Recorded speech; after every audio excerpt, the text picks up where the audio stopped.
Dartmouth had a pretty successful season last year, going 6-5, but now this year we've got some position battles happening for the Indians, and that's going to make things interesting, at least here in the early going, while they're still trying to figure some things out.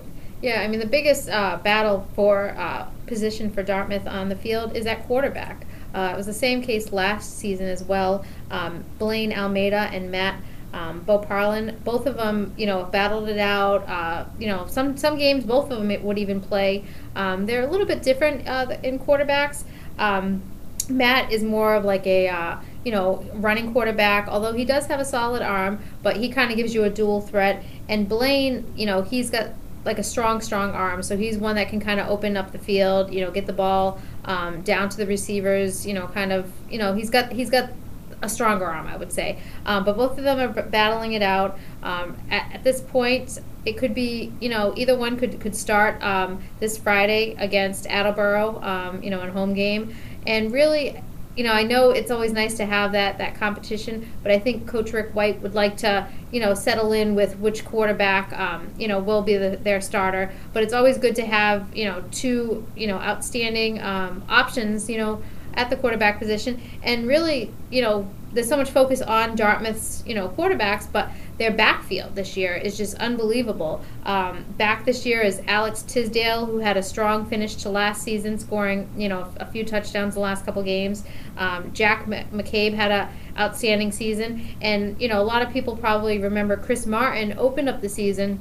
He had like 4 or 5 touchdowns in the first couple weeks, and then he ended up hurting his knee, and then he was out the rest of the season. But he's back. And talking to Coach Rick White prior to to this season, he said that he thinks Chris Martin could be one of the top running backs in the entire area. So it'll see how how he is, if he's 100% or not. It sounds like he is. So Dartmouth has the weapons at quarterback. Depending, it doesn't matter who they go with, and then they have the backfield. And it's not just one guy. So if they do have some injuries, they have somebody kind of right behind that person that can kind of fill in. And from what I've heard, the line is pretty big too. So they've got some weight on the line, which can open up some holes no matter what they decide to do. So it's always tough in the Old Colony League with the likes of Bridgewater Raynham, right, yeah, a Division I team, Barnstable, a Division II team, but Dartmouth, a Division III team.